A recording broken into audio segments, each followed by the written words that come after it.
Okay, I just, before I get started here, I've been in the market for 45 years, and I've been developing algorithms for the past 20 years. And all my predictions are based on algorithms. I called myself a visionary analyst, and that I research the past to predict the future. So let's get started here.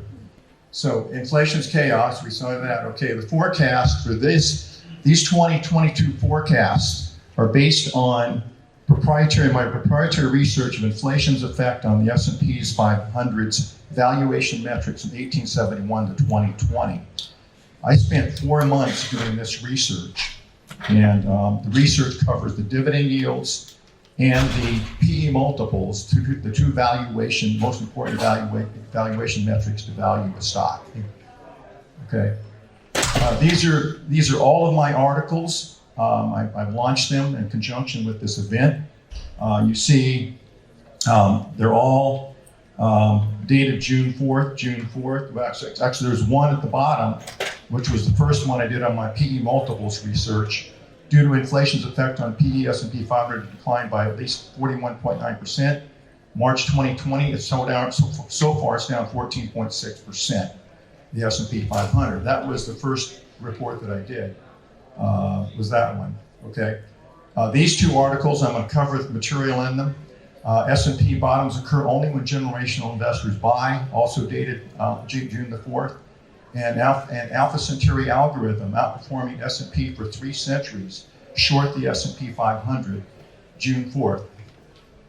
I want to really compel everybody to read these articles. They're all available at AlphaTech. They're loaded with data. I do not make predictions that are not data backed. These are some of my prior predictions. I predicted all market crashes in the US since 2008. I've been written up by every major magazine. Every single major magazine you can imagine. There's probably 150 articles on my website that were written about my math that I use.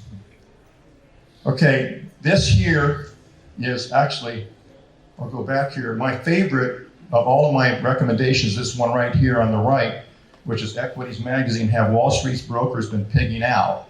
It predicted, indirectly, the Great Recession of 2008. And the reason why I didn't know I was predicting the recession when I wrote the article in September of 2007, but I wrote an article in 2007, and I said, here's what I said: I believe that there will be a day of reckoning. It will be sooner rather than later, and that day will be ugly for the U.S.'s 5 largest brokers.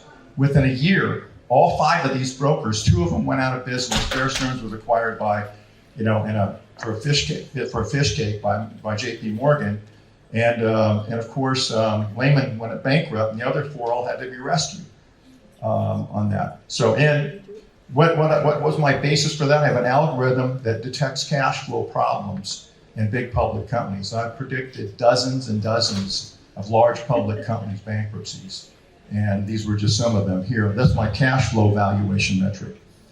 Okay, now, what's AlphaTech? I'll give you this right now. AlphaTech is, I'm the director of research of AlphaTech. Our slogan is growing assets against the wind. We provide educational content on secular bear and volatile market risks, and we specialize in development and deployment of defensive strategies. Okay, here's the secular bears. There's an in-depth secular bear information. I consider myself also to be an expert on secular markets. And this is, you can see the S&P since 21 has gone from secular bulls to bears. There's a minimum of 8 years it stays positive, then it goes a minimum of 8 years negative, and on and on. You can see the gains are followed by significant declines. There's 367 to 85, 1,000, 1,500%, minus 50%. All this is available on alphatech.com. Okay, and okay, by the way, here's your secular bear. This is just to show you up on the right-hand corner. You can get, by going in and clicking on AlphaTech, you get access to all of these videos that will explain defensive strategies, all the history about secular bears. I highly recommend, if you're a discerning investor, whether in real estate or whatever to watch these videos, because secular bears do have impact on real estate. Okay, here's one of my algorithms, which is the bull and bear tracker. It's a long-short algorithm that trades the S&P 500. Here's its performance since 2018. It was originally developed as a crash predictive algorithm, and I converted it into a long-short trend trader. You can see the gains there, 225 versus 51% for the S&P 500. And you can see it excels whenever the S&P is volatile, like it was in 2018, 2020, and just recently it's up 23% so far for the year. This is a Alpha Edge. It's a hedge fund that's managed by my son. He's here in the room. Ryan, you can wave to everybody. Okay. It had a return last month of 2.8 times the S&P 500, while having a risk factor that was 78% low. It was 78% of the S&P 500's risk.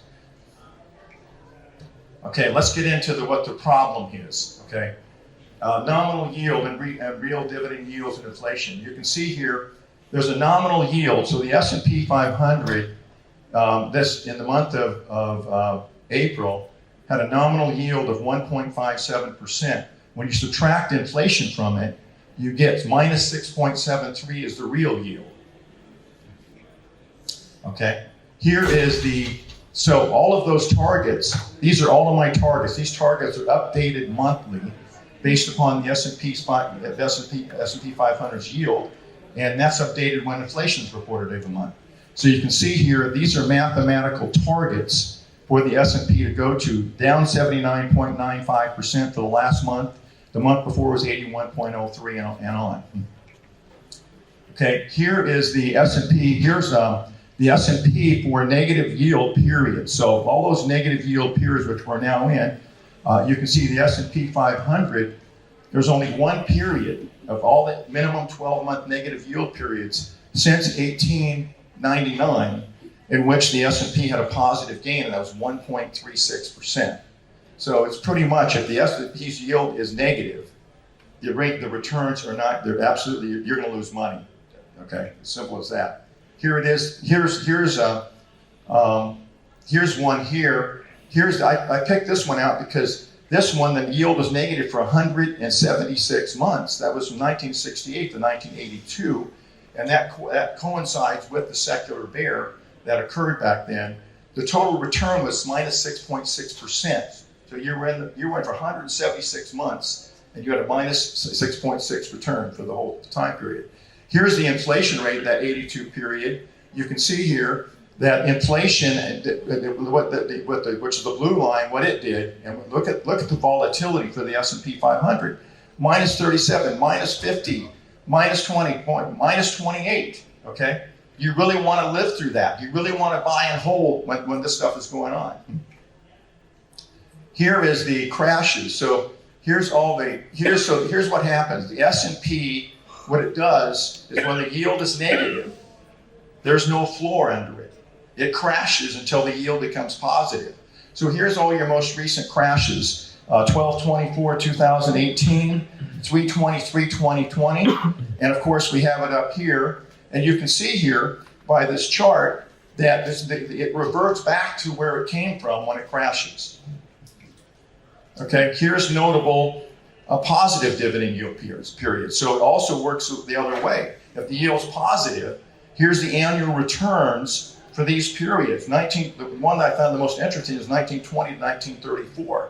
So this indicator was long the S&P all the way through the Great Depression, and its annualized rate of return was 5.6% going through the Great Depression. That's a powerful indicator. And of course, the highest was in 82 to 87, 42.8% return per annum. Okay, here's another one. Here's the aggregate value of all stocks since 1998 here.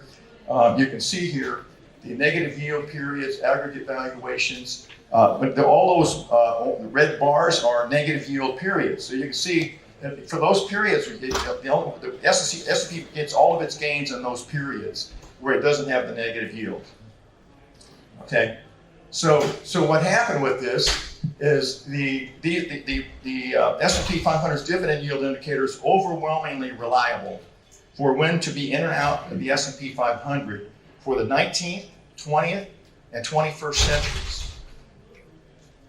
So what I did is I needed to do research to refine this dividend indicator because I wanted to eliminate temporary bouts of inflation causing false positive signals, which there was 39 of them over that period of time. So I created so I wanted to reduce asset class allocation volatility, because if you're moving out of the stock market and into another asset class, you don't want to find out 2 months later or 3 months later that you made a mistake. Okay? So this wound up with the creation. I developed another algorithm called Alpha Centauri. So Alpha Centauri, if you put $100 in Alpha Centauri in 1871 and held it, and just follow what it told you to do, the instructions, it went to $1.08 million is what it's worth now in Alpha Centauri. So here's Alpha Centauri. This is amazing. Alpha Centauri has had 79.6% winners over this entire period of time. It blows all my other algorithms out the door in terms of success ratios. 92% of the time when it's long, the market goes up, and 66% of the time when it's short, the market goes down. Now, here's another amazing thing. We called it Alpha Centauri because look at all the months it's long or short: 132, 129, 163, 198. This is the most reliable long-term investment indicator I've ever seen. Okay? Well, that's a dupe in there. Okay? And that's a dupe. Okay? So it begged the question: how can this happen? How can an algorithm outperform the S&P 500 for 3 centuries?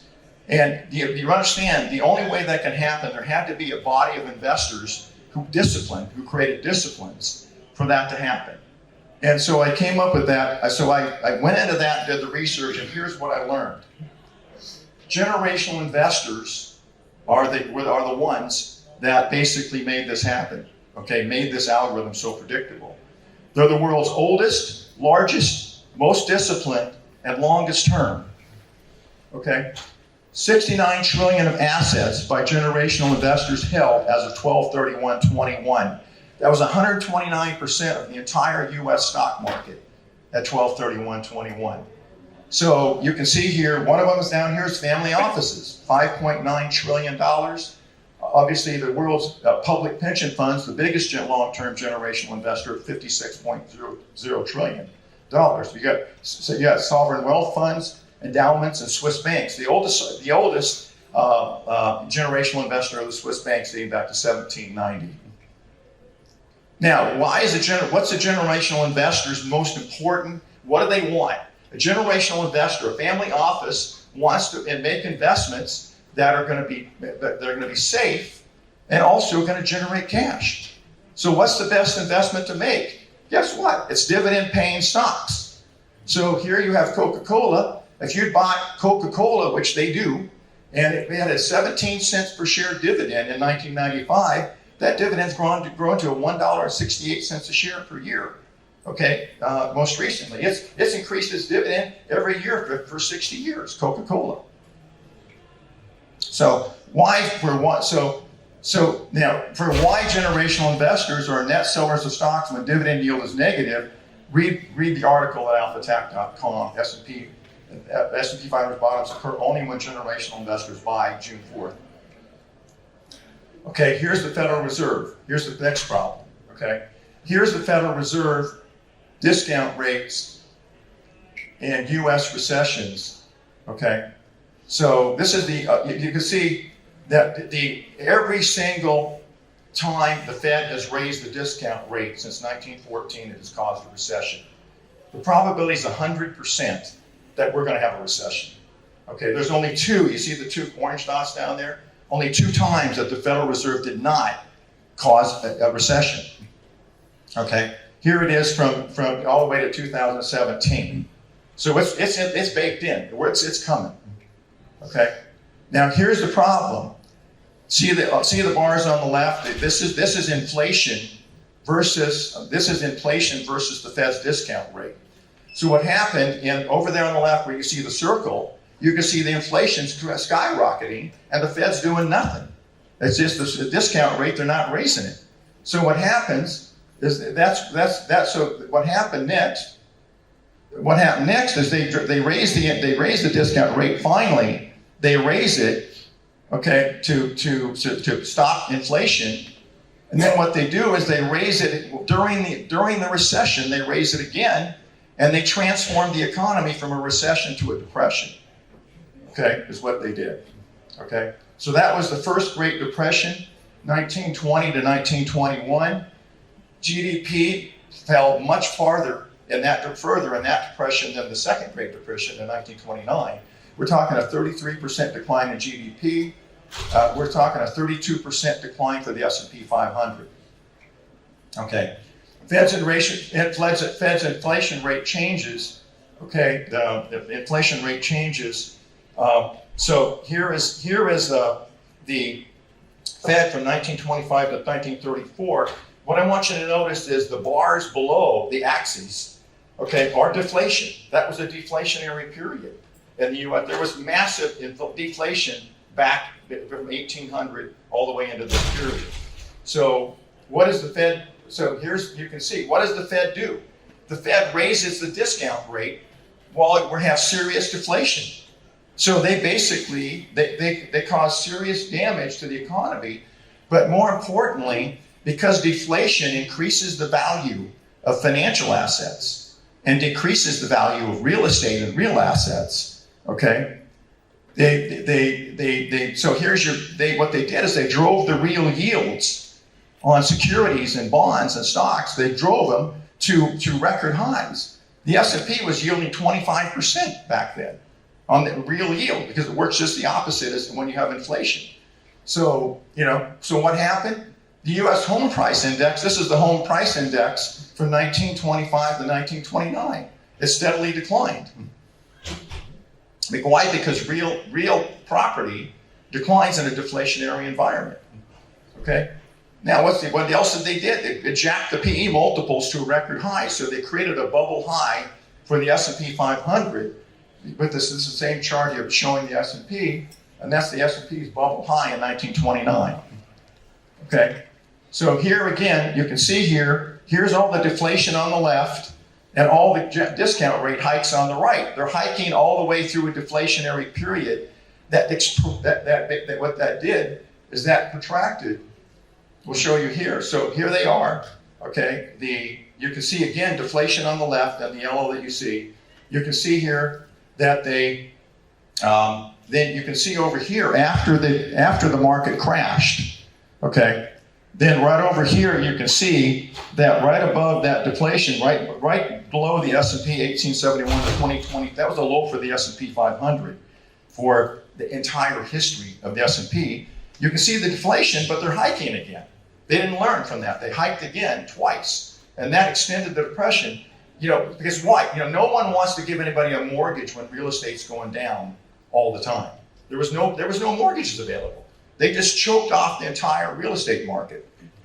Okay, here is the Fed's rate hikes, January, again, I think this might be a Duke slide here. That's through September 29. And there's the PE multiples. I'm going to the wrong one here. Okay, now, what did this depression, what did this happen, all of their shenanigans? What it did is the depression, what happens in a depression is when deflation comes in, prices no longer go up, and everybody stops spending. So consumption and capital spending plummeted and did not get back to those levels until 1937. So it didn't get back to 1929 levels from 1937. GDP bottomed and did not get back, until 1937 because of that. And here's the U.S. home price index.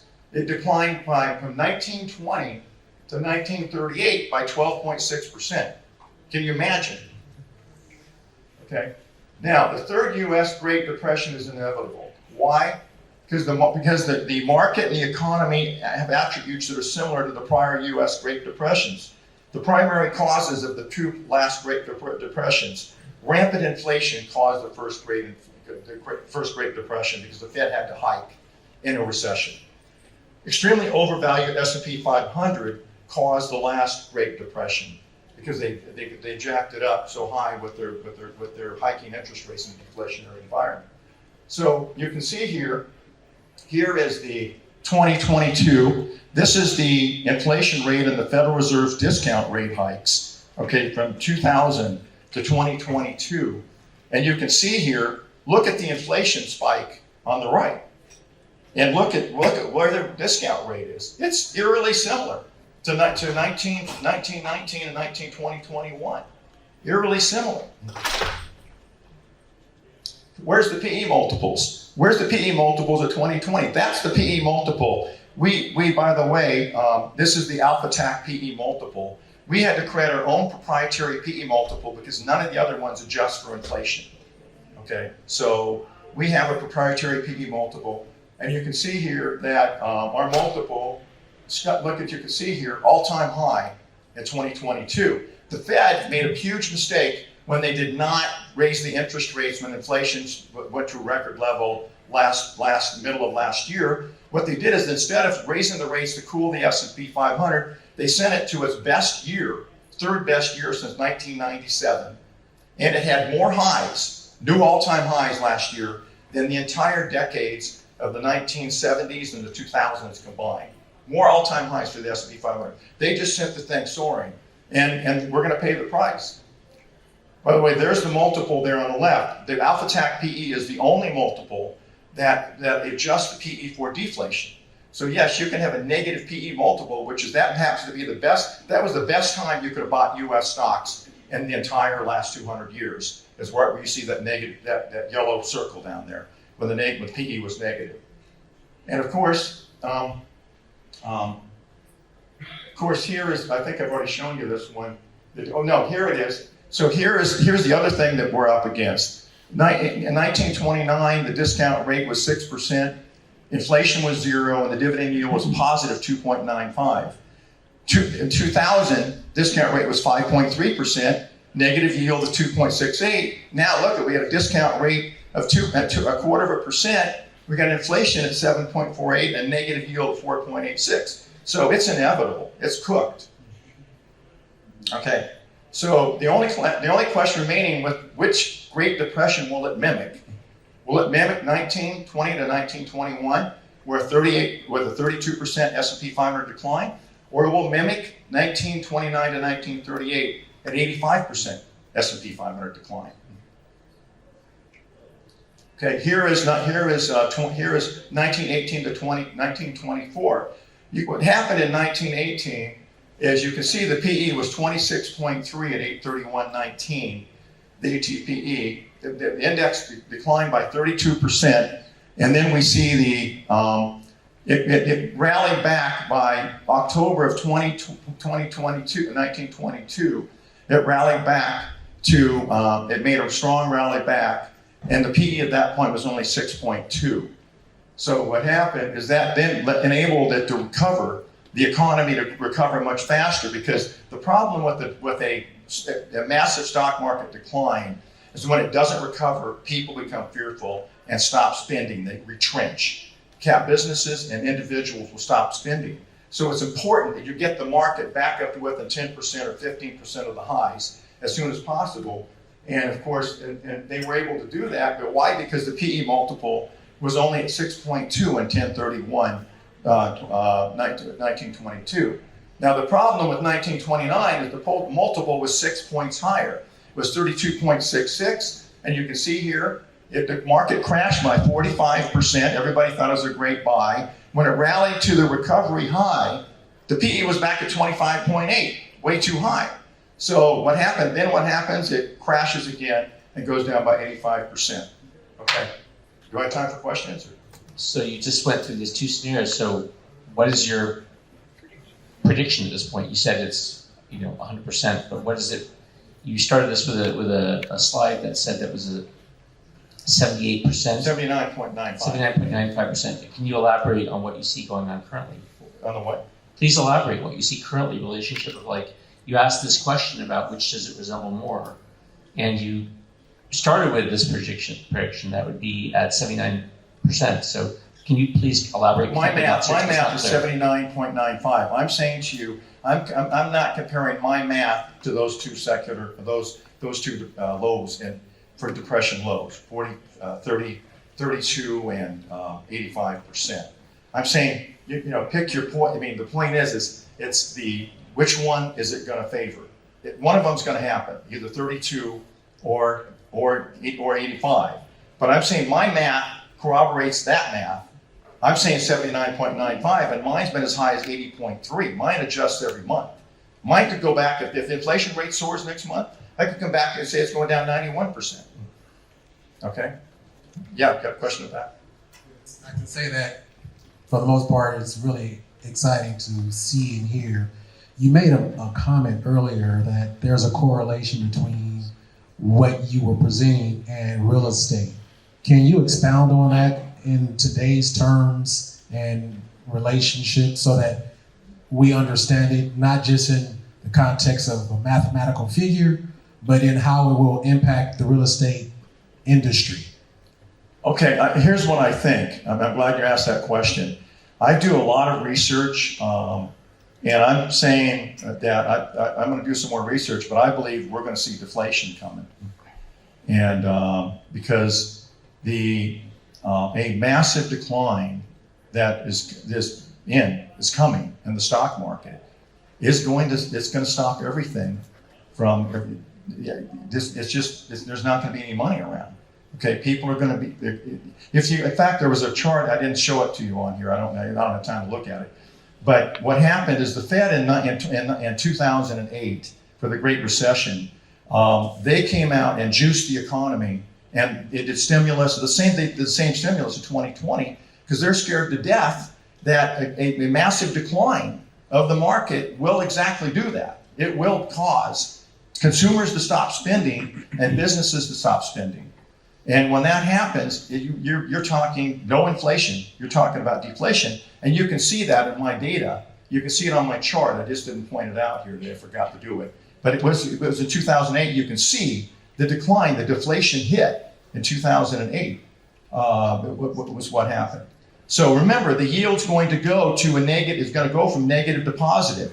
That's why, see, these family offices are not buying.